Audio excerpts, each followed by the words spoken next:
Meena community का जो ये घर था, पूरे घर को ख़राब कर दिया, रक्कासा बना दिया, डांसर बना दिया, अब सारे नाच रहे हैं। और ये एक्शन हो रहा है। मेरा बार बार हाई कोर्ट आना ये एक्शन की निशानी है। मेरा बार बार पाकिस्तान के इदारों में जाना ये एक्शन है। अब जो एक्शन हो रहा है या जो इन्वेस्टिगेशन हो रही है या जो अदालत के मामलात हैं, जो मैटर सब जुडाइज है, वो मैं यहाँ पर सोशल मीडिया पर तो नहीं बता सकता ना, मैं कोई टीवी चैनल पर तो नहीं बता सकता ना।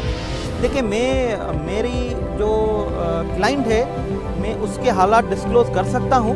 मेरे क्लाइंट के केस के मुतल्लिक जो मैंने केस फाइल किया या मैटर अंडर इन्वेस्टिगेशन है, वो इन्वेस्टिगेशन में लोगों को सरेआम नहीं बता सकता, क्योंकि कानून मुझे पाकिस्तान का रोकता है। इस पर कंटेम्प्ट ऑफ कोर्ट हमारे पास कानून बना हुआ है। हम सरेआम ये चीज़ें लोगों तक पहुंचा नहीं सकते, क्योंकि फिर मामलात ख़राब होते हैं, इन्वेस्टिगेशन के मामलात ख़राब होते हैं, फिर जुडिशल सिस्टम में जो मैटर सब जुडाइज होते हैं उनमें मुख्तलिफ तरीक़ों के इन्फ्लुएंस पड़ना शुरू हो जाते हैं। आज एक बार फिर हम सिंध हाई कोर्ट में मौजूद हैं। रोशन अली अजीम साहब जो कि गुलाम हैदर के वकील हैं, वो मज़ीद पेशरफ्त के साथ आज सिंध हाई कोर्ट पहुँचे थे। कुछ इनसे मज़ीद तफसीलात लेते हैं। सर, आपका बहुत शुक्रिया। काफ़ी दिन से जो सवालात हैं तकरीबन वही हैं कि देखें जी, एक्शन कब होगा। तो अब इतने दिन में क्या एक्शन लिया गया, क्या कार्रवाई की गई? खासतौर पर लोग जो परेशान हैं वो गुलाम हैदर के बच्चों को लेकर बड़ा परेशान है। देखिए, एक्शन हो रहा है। मेरा बार बार हाई कोर्ट आना ये एक्शन की निशानी है। मेरा बार बार पाकिस्तान के इदारों में जाना ये एक्शन है। अब जो एक्शन हो रहा है या जो इन्वेस्टिगेशन हो रही है या जो अदालत के मामलात हैं, जो मैटर सब जुडाइज है, वो मैं यहाँ पर सोशल मीडिया पर तो नहीं बता सकता ना, मैं कोई टीवी चैनल पर तो नहीं बता सकता ना। मैं एक ज़िम्मेदार वकील हूँ, मैं कानून जानता हूँ, मुझे कानून की जो लिमिट्स हैं मुझे पता है। वो मैं यहाँ पर लोग जो घरों में बैठे हुए हैं, मैं उनको इस सोशल साइट्स के थ्रू या टीवी चैनल्स के थ्रू मैं बता तो नहीं सकता। अगर मैंने बताया तो ये भी वायलेशन हो जाएगी कानून की, क्योंकि सब जुडाइज मैटर जो अदालतों में होते हैं या मैटर जो अंडर इन्वेस्टिगेशन होते हैं उन पर डिस्कस नहीं करना होता।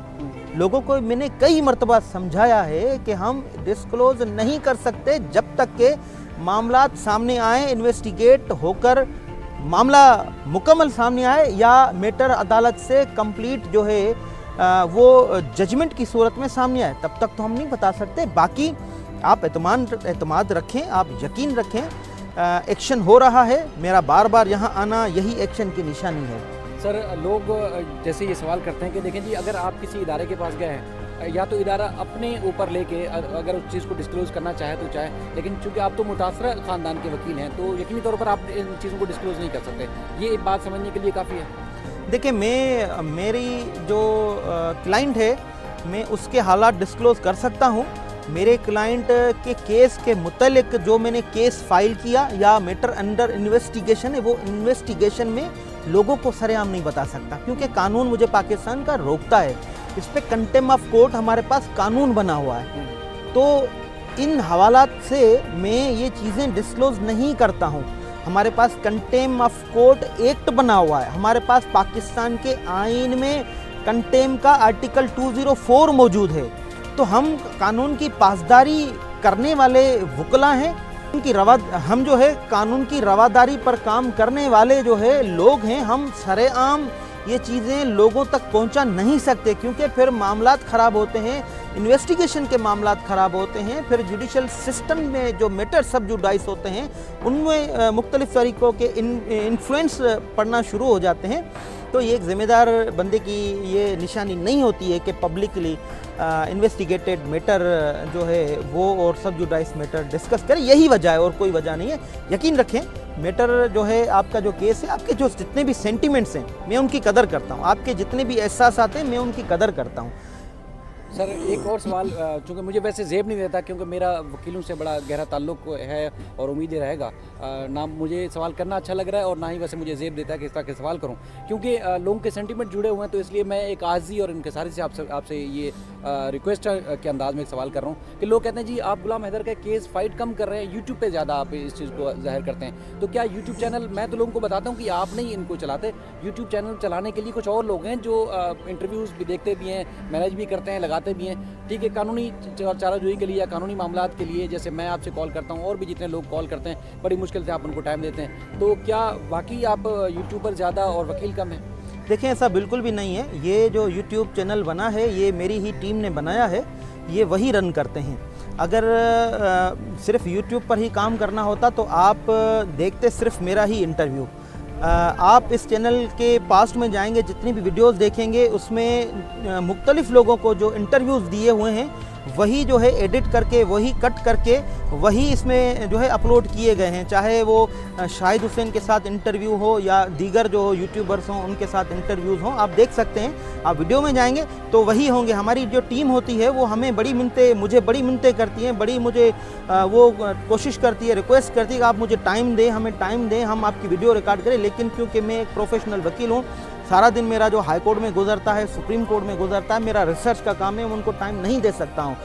तो यही वजह है कि इस चैनल पर जो है मेरे चैनल पर जो मेरे नाम से चैनल रन करते हैं मेरी जो टीम, उस पर मेरे इंटरव्यू जो ज़ाती मेरी ऑफिस में रिकॉर्ड किए गए बहुत ही कम होंगे। बड़ी मुश्किल से इनको टाइम देता हूँ।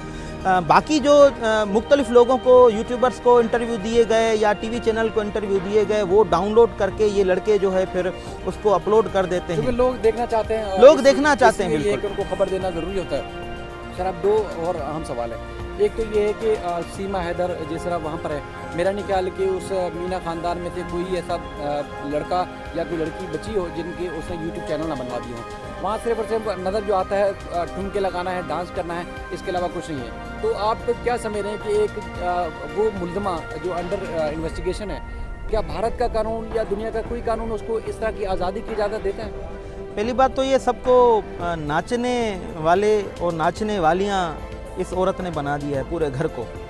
हो सकता है मैं ज़्यादा तो क्योंकि किसी और मुल्क में रहते हैं, मैं उनको नहीं जानता हूँ, लेकिन जो मोहल्ले के लोग कहते हैं कि ये मीणा कम्युनिटी की जो औरतें थी कभी भी घरों से बाहर नहीं निकलती थी और मोहल्ले में भी बड़ा ही कम लोग इनकी शक्ल से जानते थे। लेकिन इस औरत ने इन सब को जो है वो डांसर बना दिया और रकासा बना दिया, रक्स करने वाली औरत बना दिया।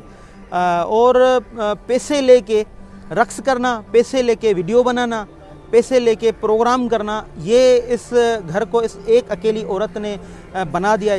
कहते हैं कि एक ख़राब मछली पूरे तालाब को ख़राब कर देती है। तो ये इस सीमा जो थी एक ख़राब मछली थी।